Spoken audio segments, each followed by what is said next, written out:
Good evening, everyone. I'm Susie Garrow. And I'm Bill Griffith. Tyler Matheson is off again this evening. It was buy, buy, buy.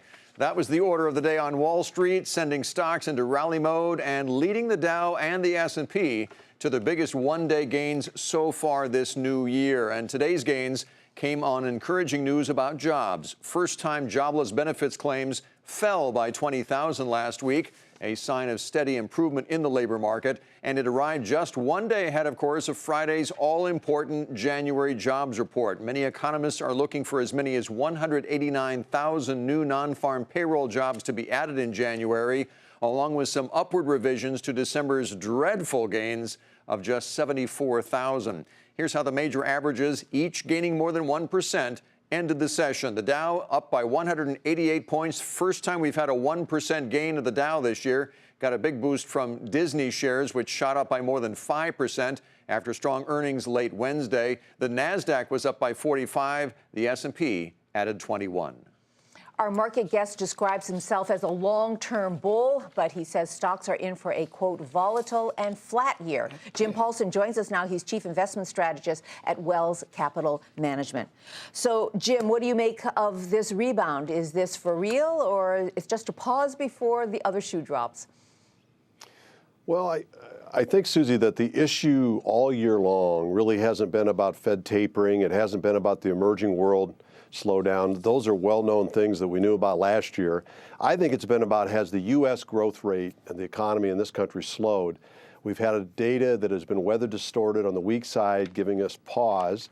And we're going to find out, I think, tomorrow with this jobs report that Bill just mentioned, with the other reports that have come out this week, whether or not economic momentum has slowed down or not. If it hasn't, then I think we might be already seeing the bottom in this little market pullback, and we could start moving higher again. You know, Jim, we've had the rocky start to the stock market in 2014, but yet yields in the Treasury markets have come down on the long end. We've flattened the yield curve here. The 10-year has come down precipitously from 3% down to 2.58% at the low this week, which to some suggests that the bond market senses that maybe the economy is slowing down. What do you think the bond market's telling us?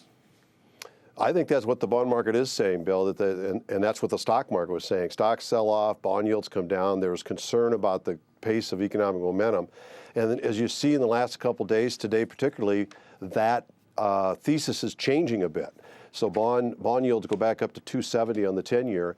You know, all corrections, large or small, have good things in them. And we take, you know, if interest rates were getting too high for stocks at 3%, we brought them down. We took 1 point out of the price earnings multiple, sort of improving the value of the stock market. We've checked, you know, too much positive sentiment out there with this pullback. All those things are setting themselves up, I think, for a nice rally. The question is whether we've already bottomed here and we're headed higher, or whether we have to go a little lower before we rally again. Jim, you and I were talking a little earlier this afternoon, and you said investors should just forget about 2014 and start planning for 2015.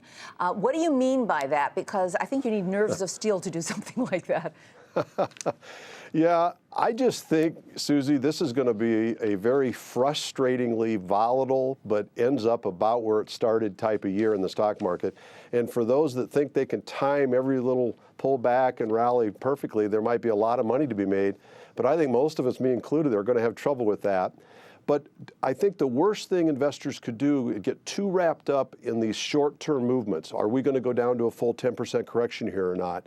Because I think the reality is that the economic recovery has still got a few more years ahead of it, and so does this stock market.